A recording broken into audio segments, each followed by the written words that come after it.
It's Monday, and I am pumped about this week because last night I sent over a brand new script that incorporates a ton of open-ended questions, lots of prompts and examples for you to use to engage in active listening.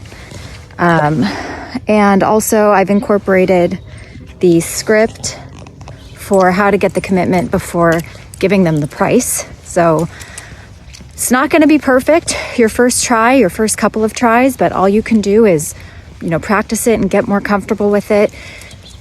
As long as you get people talking, then that is the ultimate goal. Also, I listened to a pretty great podcast over the weekend. I don't even remember who it was by, so I can't even tell you, but it was all about, why asking questions is so important. And they used an example that resonated with me, so I wanted to share it with you. So, if you've been like me, and since the pandemic, you've gotten a little lazy with your workout routine and your eating habits, and things have kind of fallen a little bit downhill. And you made the decision that you were going to start going to the gym again. But you don't have a gym membership anymore, so you're shopping around trying to find the best one for you. And you walk in, and of course you have one of the sales people there that want to try to sell you their gym membership. And they start walking you around and telling you how amazing the facility is and how they have this Olympic-sized swimming pool for laps and all these fitness classes for biking and kickboxing and whatever other classes people offer. And they have 25 treadmills and 35 bikes and all this gym equipment and free weights and place to do plyometrics. And then at the end, they come sit you down and then they tell you it's, $150, $200 a month. What are you going to do? Well, if someone approached me that way, that's a little overwhelming. I'm going to want to think about it. But what happens when you think about it? You go into that, what they called pattern of habit, where for the past 2 years, my habit has not been to get up in the morning and get in a workout before I start the day. Not making the best food choices, maybe. And I'm going to go home, and when I think about it, I'm going to go right back into my old habits that I've created for myself for the past 2 years, if that person lets me out of that gym. Or when I walk into the gym, maybe this is how the conversation would go.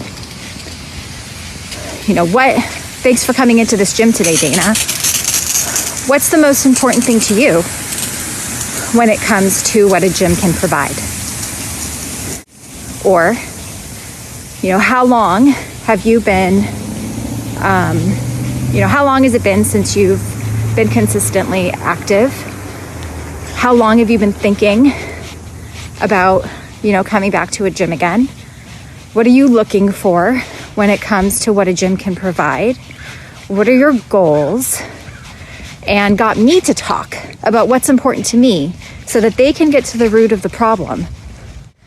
And once they get to the root of the problem and they figure out what's important to me, then they can tailor what that gym offers to solve my problems, to tell me what's a good fit for me, and get me to that emotional point where I know I have to do something.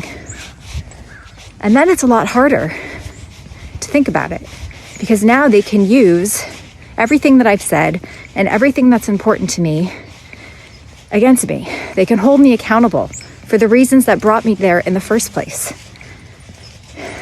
And they can't let me go, because if they let me go think about it, I'm going to get out of that emotional state. I'm going to go right back at home, and I'm going to do the same thing that I've done for the last 2 years, which is nothing. So I want you to think about this when you're on the phone with your customers. Your customers have been thinking about life insurance for a while, for the most part. What brought them to fill out that inquiry form? What are the reasons that it's important to them? Find out what those reasons are before you start spewing out all the great features and benefits that Lincoln Heritage can provide. You don't even know if that's important to them. And it could be, but it's not relevant to them yet because you haven't asked them anything about them. Then when you get them to that emotional state and they know that it's the right thing to do, you cannot let them think about it, because if you let them think about it, they're going to go right back to where they were an hour before they got on the phone with you, which is in the emotional state where they are going to procrastinate and do nothing. So you can't let them think about it, guys. You got to hold them accountable for the reasons they inquired, and you got to make sure that you don't get them off the phone until they do an application with you, and hold them accountable for the reasons they inquired in the first place. All right, that's all I got for today.